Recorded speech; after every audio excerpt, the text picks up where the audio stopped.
100 మంది విద్యార్థులకు ఒక్కరే ఉపాధ్యాయుడు. 1వ తరగతి నుంచి 7వ తరగతి వరకు అందరికీ కలిపి ఒకే గదిలో పాఠాలు. అన్ని సబ్జెక్టులు బోధించేది ఒక్క టీచరే. మరికొన్ని బడుల్లో పరిస్థితి మరీ విచిత్రం. తెలుగు మీడియం పాఠశాలల్లో మరాఠీ టీచర్లు ఇచ్చేది తెలుగు పుస్తకాలు, బోధించేది మరాఠీలో.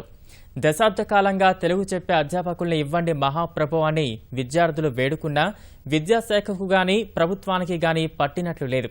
ఇలా నిజామాబాద్ జిల్లాలోని ప్రభుత్వ బడుల చదువులు దయనీయ స్థితిలో కొట్టుమిట్టాడుతున్నాయి.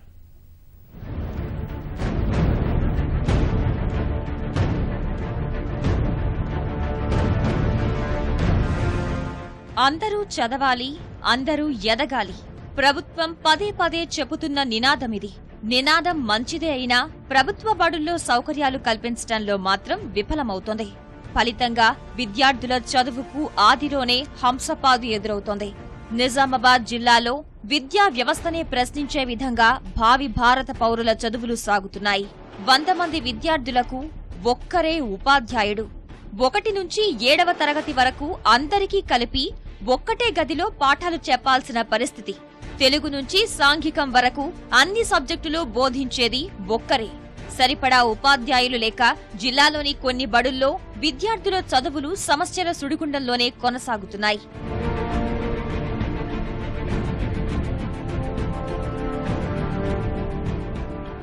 జిల్లాలోని మారుమూల నియోజకవర్గమైన జుక్కల్లో విద్యా వ్యవస్థను ప్రశ్నించే విధంగానే విద్యార్థుల చదువులు సాగుతున్నాయి. నియోజకవర్గంలోని 5 మండలాల్లో 289 పాఠశాలలు ఉండగా 1193 మంది ఉపాధ్యాయుల అవసరముంది.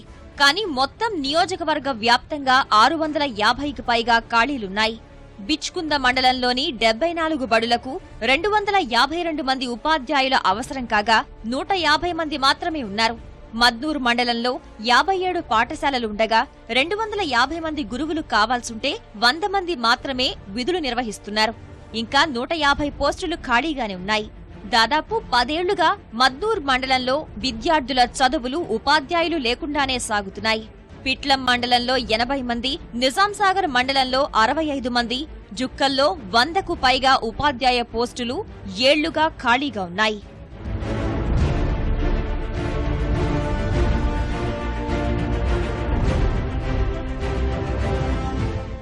ఇదంతా ఒక ఎత్తైతే ఒక్క పాఠశాలకు ఒక్క ఉపాధ్యాయుడే విధులు నిర్వహిస్తుండటం విద్యార్థుల పాలిట శాపంగా మారుతోంది.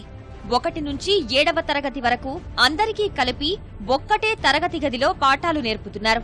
అన్ని సబ్జెక్టులు బోధించేది కూడా ఒక్క గురువే. ఈ పరిణామం ఉపాధ్యాయులపైన తీవ్ర భారం చూపుతోంది. ఉన్న ఒక్క టీచరు సెలవులో వెళ్తే అంతే సంగతులు. ఇలాంటి రోజుల్లో చేసేదేమీ లేక ఉపాధ్యాయులు అన్ని తరగతుల విద్యార్థుల్ని ఒకే చోట చేర్చి పాఠాలు బోధిస్తున్నారు. ఇక్కడ మొత్తం పిల్లలు వచ్చేసి 100 సార్, 100 మంది ఉన్నారు సార్ స్ట్రెంత్. నేను ఒక్కనే ఉన్నా సార్, చాలా ఇబ్బంది పడుతున్నాను.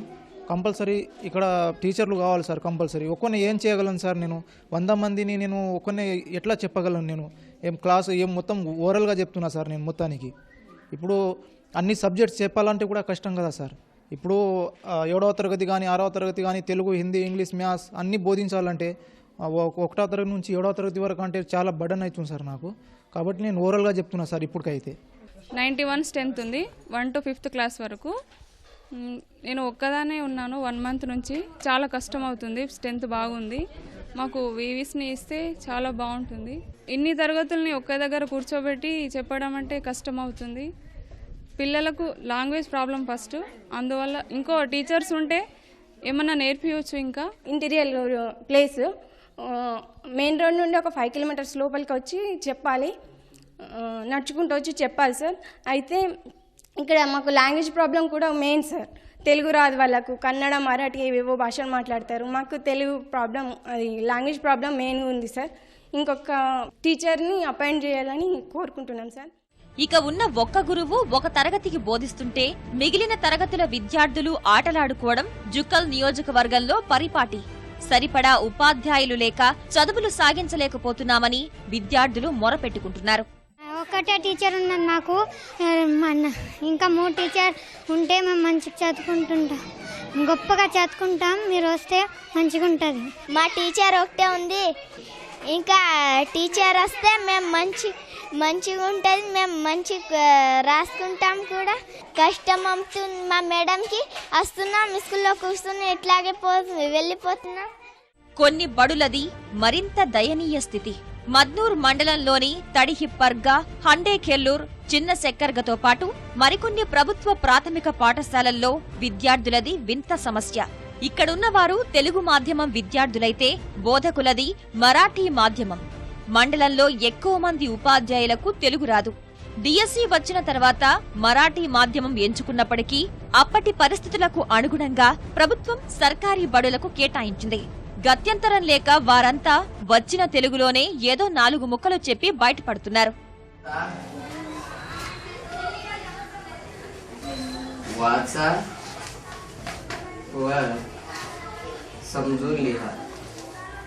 మా దగ్గర తెలుగు పుస్తకాలు ఉన్నాయి.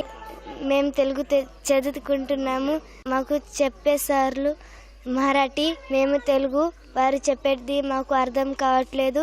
మేము చెప్తే వాళ్ళకి అర్థం కాదు. మేము స్కూల్కి వచ్చి మేము చదివి వెళ్ళిపోతున్నాం. మా పాఠశాలలో 100 మంది చదువుతున్నారు. వాళ్ళ దగ్గర తెలుగు పుస్తకాలు ఉన్నారు. టీచర్ ఏమో మరాఠీ చెప్తున్నాం. మాకు అర్థం కావలేదు. మాకు తెలుగు మీద ఉపాధ్యాయులు కావాలి.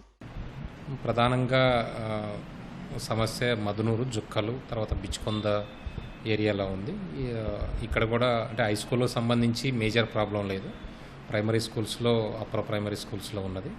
ఇవన్నీ కూడా మొత్తం ఎక్కడా కూడా లోపం లేకుండా నిబంధనల ప్రకారం ప్రతి పాఠశాలకి రేషనలైజేషన్ నామ్స్ ప్రకారం విద్యా వాలంటీర్ని ఇవ్వడం జరుగుతుంది. జిల్లాలో విద్యా వాలంటీర్కి సంబంధించి కమిషనర్ గారు గైడ్లైన్స్ ఇవ్వడం జరిగింది. దీనికి సంబంధించి మన జిల్లాల్లో తెలుగు మీడియం, ఉర్దూ మీడియం కలిపి 500 వరకు రిక్వైర్మెంట్ ఉన్నది. కమిషనర్ గారి గైడ్లైన్స్ ప్రకారం ప్రతి స్కూల్ వైజ్గా ఏ స్కూల్లో రిక్వైర్మెంట్ ఉన్నది, ప్రైమరీ స్కూల్లో, అప్పర్ ప్రైమరీ స్కూల్, హై స్కూల్లో దానికి సంబంధించి ఎంఈఓస్ మీటింగ్ కండక్ట్ చేసి స్కూల్ వైజ్గా దీన్ని రిక్వైర్మెంట్ని చేయటం జరిగింది. దీనికి సంబంధించి త్వరలో కమిషనర్ గారు డీటెయిల్ గైడ్లైన్స్ ఇవ్వడం జరుగుతుంది. దాని ప్రకారం విద్యా వాలంటీర్లు ఒక 1 వీక్లో అన్నీ కూడా ఫిలప్ చేస్తాం. దశాబ్ద కాలంగా విద్యార్థుల కష్టాలు తీర్చాలంటూ వారి తల్లిదండ్రులు, అధికారులు, ప్రజాప్రతినిధుల్ని వేడుకున్నా పట్టించుకున్న వారే లేరు. తెలుగు మాధ్యమం గురువులను నియమించాలంటూ ఎన్నోసార్లు గ్రామ పంచాయతీల్లో తీర్మానాలు చేసి విద్యాశాఖకు పంపినా ఫలితం శూన్యం.